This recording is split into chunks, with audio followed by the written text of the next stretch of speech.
মুভিটা আমার ভীষণ ভালো লাগলো। আমার ভালো লেগেছে মুভিটা, অসাধারণ, খুবই সিম্পলিসিটির মধ্যে খুবই সুন্দরভাবে মুভিটা করা হয়েছে।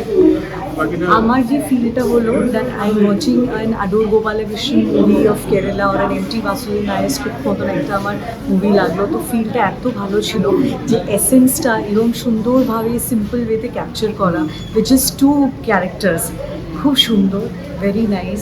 দ্য ডায়লগস, যে স্ক্রিপ্ট করা সব কিছু এত সুন্দর and simple, very natural.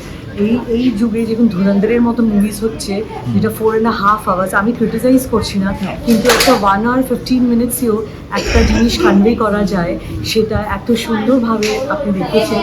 We just love. Thank you so much. আপনাদের মতন ফিল্ম মেকার্স, রাইটার্স, ডিরেক্টর্স আমাদের দরকার। Thank you so much. Thank you so much. আমি বলতে চাইছি যে ছবিটা আমার কাছে অন্তত লিরিক্যাল, মানে লোকেশন, অভিনয় তো কিছু বলার নেই, আপনাদের দুজনে অনবদ্য অভিনয় করেছেন। আর লোকেশন আর একটা পিরিয়ড পিস বলা যায়, একটা সময়কে এইটা একটা খুব ভালো আর খুব সৎ প্রচেষ্টা। এটা আমার কাছে সবচেয়ে ভালো। ছবিটা সত্যিকারের একদম দেখার মতন, আর টেম্পারমেন্টটা খুব ভালো করছে। আর ক্যামেরার কাজ, আগের পক্ষে কিছু বলে গেল, ক্যামেরার কাজটা সুন্দর। এরকম একটা সিনেমা দেখার জন্য আমি অনেকদিন ধরে অপেক্ষা করছি। Thank you. দারুণ হয়েছে, ভীষণ সুন্দর হয়েছে। পা দিয়ে জল খাইলেন, জল দিয়ে দিলেন, পাটা ধুয়ে দিলেন, ফুল তুলে হাতে দিলেন, সেটা খুবই ভালো লেগেছে।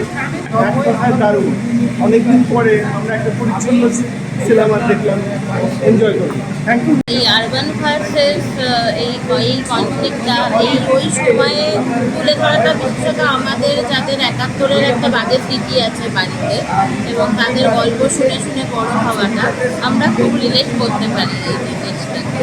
ক্যামেরা কাজ দুর্দান্ত দেখেছি। আমি যদি অ্যাডভোকেট, আমি বাসায় দেখি, আর আমার ব্যাকগ্রাউন্ড মিউজিকটা দুর্দান্ত, খুব ভালো লেগেছে। সরকারের মধ্যে তোমার গায়ের মতন গানটাকে বলে দেওয়া হয়েছে, ওটা বিভৎস হয়েছে। ওটার সঙ্গে 1971-এর যে আর যেটা আপনারা করছিলেন, যে স্বামী স্ত্রী, এটা লক্ষ্মীর পায় না, লক্ষ্মীর এই গানটা পুরোপুরি মিল আছে। সত্যি সুন্দর, ভালো। Thank you, thank you. ভালো লাগছে মানে একটু অন্যরকম ছবি, মানে যেরকম সাধারণত আমরা দেখে থাকি তার থেকে অনেকটাই আলাদা, ভালো লাগে।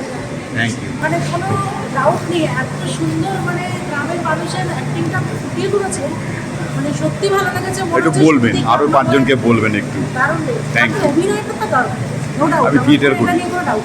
আমার ভালো লেগেছে আরও একটা কারণে, আমার বাবা এবং মা তাদের সম্পর্কটা প্রায় এরকম। মা কলিয়ারি অঞ্চলের মেয়ে, বাবা বর্ধমান। তো আমি মনে হচ্ছে যেন ওই সময়টাকে দেখছিলাম, খুবই ইন্টারেস্টিং। আমি নিজে বর্ধমান গ্রামের সিনেমা দেখতে খুবই ভালোবাসি, সেহেতু আমার খুব সুন্দর লেগেছে এই ফিল্মটা আমার কাছে, এবং ফিল্মটা যেভাবে এগিয়েছে আস্তে আস্তে, এবং খুব মিষ্টি একটা গ্রামের একটা সুন্দর একটা গল্প। আর নারায়ণ গঙ্গোপাধ্যায়ের লেখা, সেখানে আর কিছু বলারই নেই, গল্পটাই অনেক কিছু বলে দেয়। এবং থেকে এই গল্পের যেটা মানে দুটো পায়ের যে লক্ষ্মী, ওইটাই, এবং আর অদ্ভুত সুন্দর লেগেছে আমার, মানে খুব সাধারণের মধ্যে অনেক কিছু বলে, খুব মিষ্টি একটা গল্প। আর সব থেকে আমার ভালো লেগেছে যে চায়ের দোকানের শুভদৃষ্টি, it is very unique cinema লেগেছে। Thank you.